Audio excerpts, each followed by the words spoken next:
Hai, selamat siang. Video kali ini bahas tentang Canton Tower. Kita mau pergi ke Canton Tower, tapi sebelumnya kita ke Yusu Park dulu. Kita lihat si patung legenda 5 ekor domba jantan ini.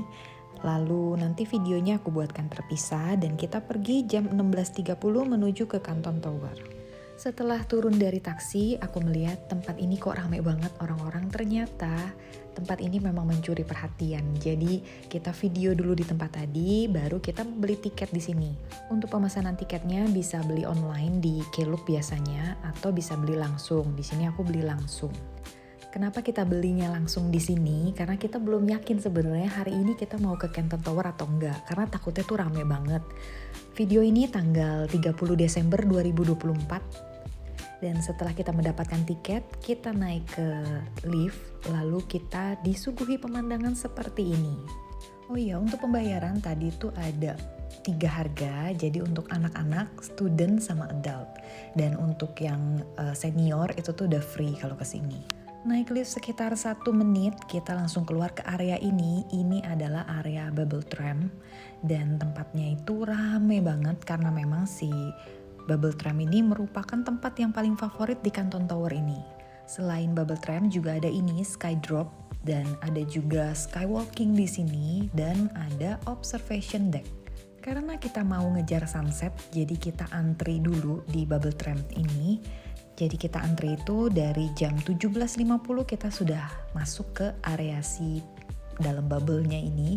Bubble-nya ini terdiri dari 6 orang, jadi kita berempat dan ada 2 orang asing.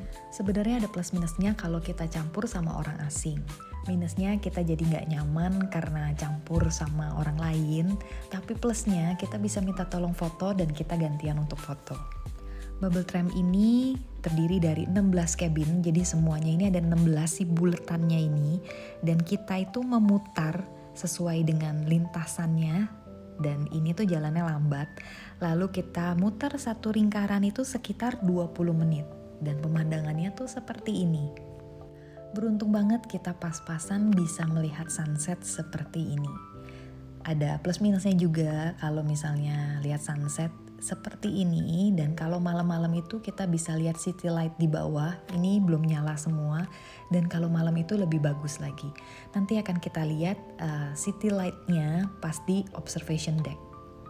Jadi kita bisa pilih kalau di bubble tram ini kita melihat sunset, nanti di observation deck-nya kita melihat city light-nya, atau dibalik. Kita ke observation deck dulu untuk melihat si sunset ini, dan kita naik bubble tram untuk malamnya agar bisa melihat city light di bawah. Setelah kita keluar dari si bubble tram ini, ada yang lagi naik skydrop. Dan seperti ini permainannya. Jadi aku pikir nih kayak dia turun naik itu berkali-kali kayak di Histerianya Dufan Jakarta. Tapi ternyata cuma 1 kali turun dan itu udah nggak naik lagi. Jadi langsung sampai di bawah aja. Seperti ini, udah selesai 1 kali. Dan selanjutnya ini tuh ada tangga turun ke bawah dan tangga naik ke atas, dan kita coba naik ke atas dulu tapi anginnya itu kenceng banget, seperti ini anginnya. Lalu kita mau foto-foto dulu di sini.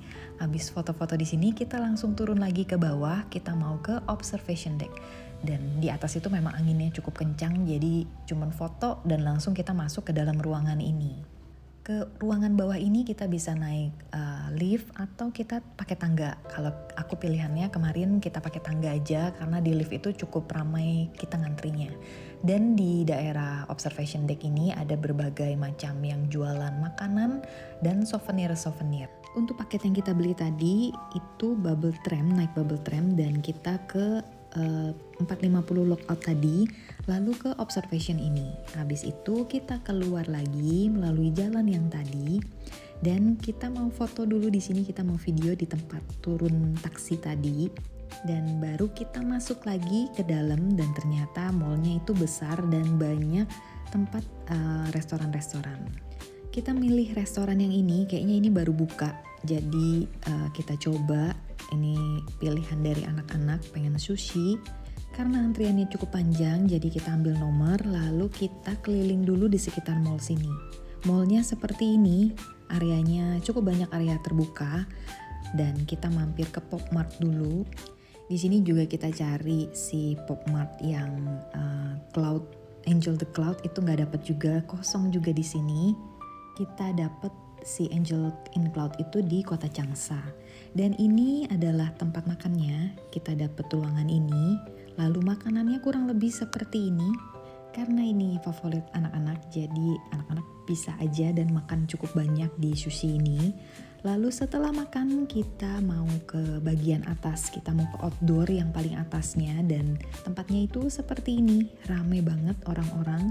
Dan di sini tuh ada kayak semacam kolam, dan itu bagus banget kalau kita foto. Jadi si Canton Tower-nya ini merefleksikan dirinya ke air. Nanti kita akan lihat area itu, tapi kita explore area sebelah kiri dulu. Jadi dari si eskalator keluar, langsung ada taman yang seperti ini. Sebelah kanan itu ada taman, dan di sini Canton Tower-nya, bisa ambil foto dulu di sini. Lalu kita berjalan ke arah belakang yang ada kolamnya. Dan yang untuk area kolamnya itu harus hati-hati, karena kalau misalnya kita bawa orang tua, ini cukup nyaru sama si lantainya. Jadi harus hati-hati dalam melangkah. Dan kalau kita capek keliling-keliling, kita bisa duduk di undakan-undakan tangga seperti ini sambil memandang si Canton Tower ini. Setelah puas jalan-jalan di atas, kita balik lagi ke bawah, kita mampir ke store-nya Mivi ini. Lalu kita mau belanja cemilan dulu dan kita pulang naik taksi lagi di tempat yang tadi. Dan kurang lebih 20 menit kita sampai ke apartemen. Apartemen yang aku pilih ini di daerah Beijing Road. Dan besok paginya kita mau explore tempat-tempat yang ada di sekitar Beijing Road. Seperti Dafo Temple, ini kita tinggal jalan kaki aja, lalu kita ke Taotaoju dan ke katedral ini, lalu kita mau belanja. Sekian cerita hari ini, sampai jumpa di cerita selanjutnya. Thank you for watching, bye!